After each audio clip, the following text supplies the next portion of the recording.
I've been a collector of Megaten goods for quite some time now, and what I found is that there really isn't a whole lot to the franchise in terms of figures if you look outside of the Persona series. Some things that seem like no-brainers simply just don't exist, and the reasons for that are mind-boggling. But instead of getting into what figures should exist, I want to instead talk about the figures that actually exist.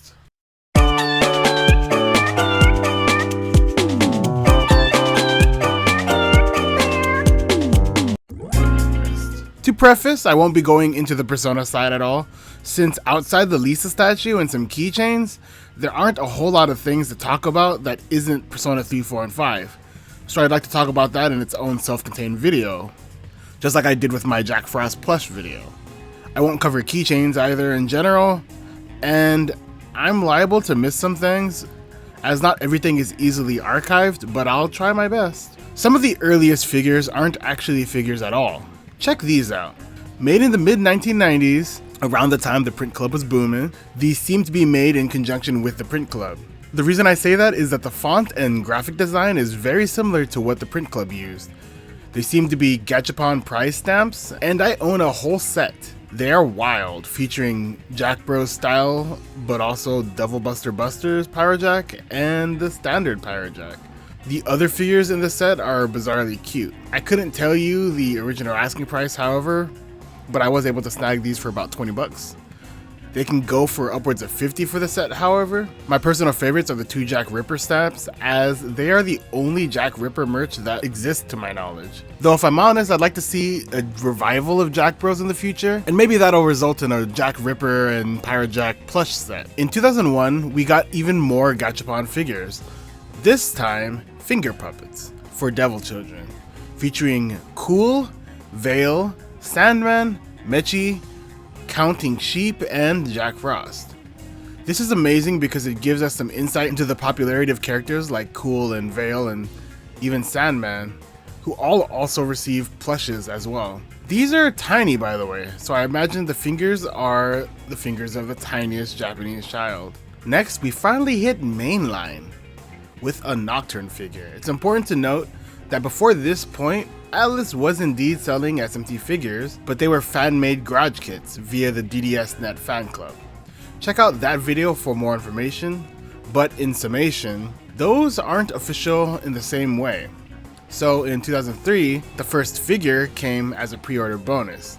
This is the figure that would become a bit of a meme due to its poor quality.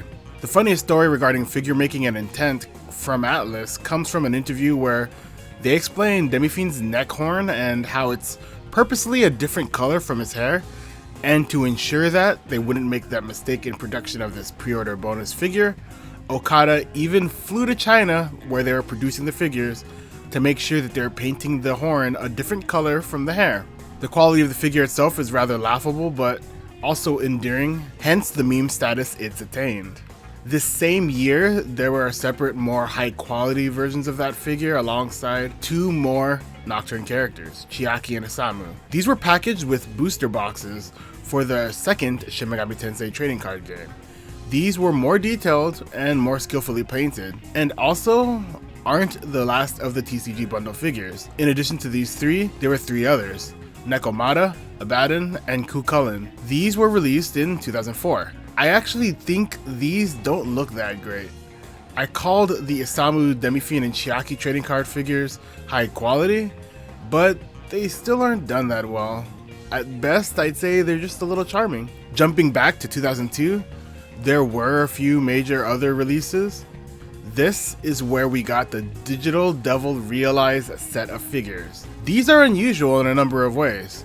For one, the roster. Shin Megami Tensei 1 hero and heroine, Angel, Pixie, Cerberus, Vishnu, and Leonard. I don't understand why Leonard is there, but these were 500 yen each as a random in a box. It was eventually re-released at the Tokyo Character Show in 2002. These were painted silver, and there's also an even rarer special figure from this set. I couldn't find much information about it, but this is the Dengeki limited edition Kate Sith figure. I don't know if there's an achromatic version of this like the other ones, but it's interesting to say the least. This whole set is somewhat disappointing with its inconsistent quality between the figures, Cerberus, Angel, Vishnu, and Leonard look pretty faithful for $5 figures, but Pixie is pretty wonky looking, and Hero and Heroine don't really look too heroic. While most of the figures in this vid are more or less obtainable in some way, this one is pretty much a unicorn. Never going to be found and going to stay elusive. This is the Parvati from the Korean limited edition of the vanilla release of Shin Megami Tensei Nocturne. PS2 era Megaten games have a very interesting history in Korea, as they seem to have been printed in low volume, so this collector's edition as well as the Digital Devil Saga limited edition are so rare that if you find them online, just send them to me. I earned it and I deserve it, so send it to me. No, but in all seriousness, I haven't ever seen this Parvati figure outside the promotional image that exists, which is in low quality. So I can't even tell you if it's well designed or anything. I just know that it exists. Speaking of DDS, there's two figures that seem to be pre-order bonuses for the games. In 2004 for Digital Devil Saga 1, there's Jack Frost, and in 2005 there's Black Frost for DDS 2. These are funny little vinyl figures that look great besides the odd shape of their faces. Their arms are articulated and their feet can be pivoted. I kinda like them for what they are. It's a charming design. Then something special happened. These are the 1 coin Megami Tensei Devil Summon Record, or 1 coin figures for short. Tiny figures, a wide variety of demons, and for the most part, nice looking for their size. This was released in sets of 7 with 6 total sets. Let's go set by set. Volume 1 included a duo Jack Frost Pyrojack, Nekomata, Mary, Loki, Lucifer, Pazuzu, and Masakado. Volume 2 included Beelzebub, Sandman, Lilim, Varuna, Michael, Cucullin, and Ganesha. Volume 3 included Ghoul, Uriel, Weaver, Metatron, Nagaraja, Alice, and Matador. Volume 4 included King Frost, Parvati, Raphael, Wukong, Lamia, Cerberus, and Yoshitsune. Volume 5 included Poltergeist, Gabriel, Belphegor, Susanoo, Hathor, Shiva, and Mara. And lastly, Volume 6 included Odin, Astaroth, Lakshmi, Pixie, Barong, Thor, and Great Pascal. This series followed a similar format to what came with Digital Devil Realize, in a couple of ways. First, each set had a secret figure, and also, there was a separate colorway for 1 figure in this entire set. The meme one, Mara. Not only was Mara a secret figure for Volume 5, but there's also a super limited color variant. This one is gold. The Mara meme is a much loved one in Japan, and I think that's something. I'm sorry, I don't really have much to say about this, but to be honest, I only have a few of these, so I can't really speak to the quality outside of the ones that I have. They look nice though, they look nice. After this flurry of releases, Atlas went dormant for a bit, but then they came back in 2010 with Artstorm's Jack Frost. This one is weirdly off-model, but it has its own charm. The frills around the neck are made of a thin vinyl material, and the arms move at the shoulders. I have never really been a fan of lean Frost. I kind of want him to be a bit tubby, so this design isn't my favorite personally. Released the same year is the first series of what appears to be arcade prize figures. This one is Thor. The design is the one we saw in Nocturne, and it's quite nice. The sculpt and the paint job, everything. It's a pretty amazing figure, especially for a prize figure. The next one we would see is in the same category. Cerberus. Again, I love this sculpt. The paint job here and the dynamic motion of the pose, it's just good. Loki came next, and it's really intricate, and I think the face is really well done. So it's another welcome addition. Lucifer, Mother Harlot, Beelzebub, and Satan, and Shiva all were released within the same time between 2010 and 2013. They are all great, but my personal favorite from this set is Mother Harlot. Everything in this series of prize figures, called Shin Megami Tensei Real Figures by Fruitiu, are just amazing. However, the Satan and Beelzebub do have a tendency to have broken pieces because they're particularly fragile.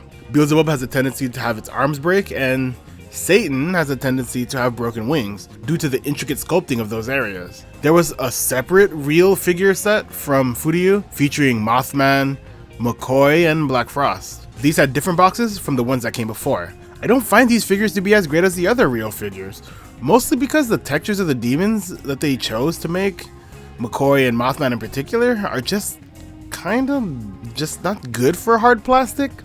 These were clearly better off to be made as plushes. My main criticism for the Black Frost figure is that there's a lack of tiny Jack Frost. They actually adapted his original pose to not have those in play, and I kind of think that it would have been better off if it did have those. It would be much more memorable. I saw amazing detail in figures like Satan and Beelzebub. Seeing that these ones look the way they do makes them feel lesser. This whole set is more or less pretty inexpensive, with each one being under $80 on resale. And for the build quality, if you really like any of these demons, I'd highly recommend them. During the time that we got the SMT real figures, we also got the first Shin Megami Tensei Nendo, Jack Frost. I'm probably in the minority when I say that I don't really like Nendoroids, but yeah, it exists. It's nice, it comes with a bit of ice to mimic a Bufu, and it's posable, though it's the newer skinny Frost, and like I said, I like thick Frost. This was later rerun in 2018, and the box for that rerun is different, so if you care about that, there's 2 different box arts. Furyu apparently wasn't done producing Megaten figures, by the way, because we got this figure set. It's a twofer, Alice and Jack Frost. This is kind of nice. Frost is doing his classic pose, Alice is doing hers, but I don't think her face sculpt is very good. And also they're not really interacting, they just both exist on the same base. They could have been 2 separate figures, but maybe they wanted to do an Alice and they couldn't get that figure to stand or something. I don't really understand why they're together, and they aren't my favorite. In 2013, we also got an Io Nita figure and an Ariban figure. As disappointing as it is that we didn't get a Devil Survivor 1 figure, at least we got the girl from the Yasuda anatomy meme. These were made to promote the Devil Survivor 2, the animation anime. Not too far into the future, there was also the Beach Queen version of Io. This isn't the only one from the Megaten franchise, but I told y'all that I wasn't gonna go over Persona figures. I don't have too much to say. They represent the Yasuda art style well, and the poses are very dynamic, so that's kinda nice. But overall, I would have really much preferred to get some regular Devil Summoner 1 figures. 2013 is also the year that just doesn't quit, because we also got the Everyone's Lottery prize figures. These include Vishnu, Jack-O-Lantern, Nue, and Demi-Fiend. The Demi-Fiend figure is something nice. It has a light up base, it's built well, and it was the top prize for the lottery. These figures are pretty nice. Vishnu's design could be a little distracting because of the wedge at the heel of his foot, and it could be kind of finicky, or at least mine is, so it sometimes falls over. It's important to note that there's also a rare Vishnu colorway. This colorway is based on the Devil Summoner colors for Vishnu. This one I don't know too much about besides that it simply exists. Funny enough, I prefer this prize figure of Jack-O-Lantern over the Nendoroid that we'll talk about soon. The next figures we got were Raito ones. Hooray! A D-Arts Raito that's posable and nice, and the Mega House statue. Honestly, the Mega House one is really weird to me. The pose is just unusual. Usually when they do these posed statues, they use famous poses from the game or even popular art from the character. I mean, it's a dynamic pose, but I just don't know why it has to come off so strange looking. But to make up for it, you can change him to Raito without the U if you want. It's now 2014, and we got another Nendo. This one is Hibiki Kuze from Devil Survivor 2, the animation. It's cute, it's rare, so good luck getting one for under $100. Oh hey, it's 2016. Here's a Fumi. Fumi's from Devil Survivor 2. Why are there so many Devil Survivor 2 figures? Where's the Atsuro figure? Oh, that's why. Now, it's 2016. The best Jack Frost statue was released. The X Plus Jack Frost statue. It's amazing. Based on the older design, so he's thick. It's also huge and I very much like it. The legs are a little weird though. There's some weird weight distribution issues, so it doesn't stand well or feels like it might potentially fall. Mine has fell over front facing a couple of times. I love this statue though. I think it's the best Jack Frost merch that exists so far. Though the plushes are great, this one is just amazing and nothing else can top it for me. Speaking of topping it, in 2017, the most expensive figure for Megaten that isn't some weird Prime Studio Persona 5 Joker statue was released. I wanted to go deep with this one, so I asked a friend who has one to talk with me about it. Hey guys, before this section gets started, I did have a little bit of an issue with my audio not recording, so I'm gonna dub in my own audio, okay? I don't remember exactly what I said, so hopefully it makes sense. Last thing I wanted for you to get demonetized from me, and it does not feel like PVC. It actually feels how much it's actually worth, which is really nice because you see a lot of figures that aren't really worth this much amount of money that actually are good. Hi Claire, does the tentacles move when you touch it? Thanks again for showing up, by the way. Yes, they do. The wheels and the blades move, so you can reposition them. And yeah, it can wheel. I don't have enough room, but yeah, it can wheel. That's very funny. Thank you for showing. And also, this isn't attached to it either. You can take it right off also. Oh well, that's pretty neat. So you just got...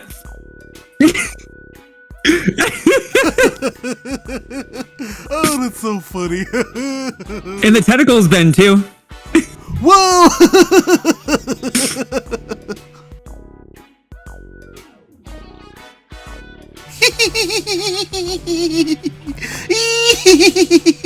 Was this something that you were expecting, or what do you think about it? Oh yeah, no, this is not what I'm expecting whatsoever. Like, I feel like I couldn't break this even if I tried. Does it have a tongue texture, by the way, or is it the same as the regular things that other figures have? I heard that the texture of the skin is pretty yeah, good too. it's tongue texture. So this was originally $400? How did you get it now? Technically, if you're trying to find it resell, depending on where you look, I got mine off of Buy. I'm going to tell you this right now. If you go on like eBay or any American site, they're going to upcharge you upwards to $600 to $800. I got mine brand new, still in the box, for about like $400, not including shipping. I should show. Did you want to see the box too? Yes, yeah, let me see. I have the box. I should have brought this over earlier. I'm so stupid. So here's the box it came in. It is huge. This box is huge. It's great. It's fantastic. It was definitely worth the money. Well, I mean, for a 25th anniversary figure, totally worth it. Totally worth it. But I mean, don't drop that kind of money on it unless you have the money to drop it on. Thank you, Claire, for coming by. I'll leave your Twitter, YouTube, and Twitch links in the description. Please give her a follow or a subscription or a like or whatever. She's a great creator who recently released a video about Digital Devil Saga 1 that I highly recommend, as well as an in-depth history and unboxing for the Mara figure itself. I'll link both of those videos in the description as well. Thanks again, Claire, and yeah. In 2018, we got a re-release of the Jack Frost X Plus figure. This one was photofluorescent, aka it glows in the dark. This one has a different box art with the 25th anniversary logo. I don't particularly love the gimmick of glowing in the dark, but it's kind of cool if you're into that sort of thing. Also in 2018, we got a new Figma, the Pixie Figma. Not gonna lie, I don't like this. It doesn't have the cutesy pixie charm, and I don't feel like the joints help at all. I did want to mention that there's also going to be Angel Figma at some point. We saw a prototype around the time that they announced the Pixie one, but whether or not that one is cancelled remains to be seen. The next big figure is almost one I didn't want to talk about. The reason being is that it's high up on my collection goals list. This is the Demi-Fiend 25th anniversary rerun. The stand features the 25th anniversary logo, and the tattoos have the low health Demi-Fiend red color. This figure was exclusive to Winter Wonderfest 2018 and is terribly rare. So rare, in fact, that there's an estimated 100 or less in existence. That being said, if any of you have it, send it to me, please, and thank you. In 2019, we got the Pyrojack Nendoroid. This featured a Jack Frost body meant to imitate the pose from the Strange Journey Prologue Metrovania game, aptly titled Synchronicity Prologue. There isn't much to say about this figure. I don't like it. And the lottery prize figure for Pyrojack is much cheaper and a better buy if you can get it for under $20. A whole year has passed, yet again, before we get another figure. But boy, was it worth the wait. This was the Hee-Ho Jack Frost collectible figures, featuring poses recreating the art from the line stickers. Tiny and cute, and even with the little Black Frost variant, these are super cute and I love them. And that's it for all the currently released figures. It's interesting to think of the weird things that we got and the things that we should have got but didn't. I would love to talk more about Mega 10 figures in the future, and in saying that, there's going to be some more ones coming in the future, so let's talk about the ones that they just announced right now. In October 2020, we got the announcement for something you know that I gotta be mixed on, the Black Frost Nendoroid. I love Bifrost, but I don't like Nendoroids. Something I've always wondered is, why did they show an official looking Black Frost Nendoroid set when they announced the Jack Frost Nendoroids way back when? I wonder why it took so long to get here. So far, the only main saving grace for this figure is that it comes with a tiny Jack Frost in one of the alternate hands, so that's kind of cool, I guess. We also have a Demi-Fiend Figma coming soon, announced in 2020. I'm not excited for this one either because I don't like Figma. I'm happy Demi-Fiend finally gets an official, not super expensive or super ugly figure. Speaking of super expensive figures for Demi-Fiend, we also have a Demi-Fiend bust coming soon. The bust is being made by F-Nex, a company with quite a roster of interesting and high quality sculpts. The bust is confirmed to be 1-to-1, so we'll get some canon info regarding Demi-Fiend's horn size. This company charges some crazy high prices for their work. While looking at their other busts they've made, the prices can range from $2,300 on the low end to $3,400 on the high end. These are generally made to order only, and there's generally only a 2 to 4 month window for reservations to occur, meaning that you have from now until they announce it to start saving up, so you can buy one too. So I'm sure that I might have missed out on some other figures, so go ahead and let me know in the comments below. Just a reminder that I do be streaming on Twitch, link below, with my Twitter and TikTok and my new VOD channel. Thanks for watching, and goodbye, fellow Mega Tennists.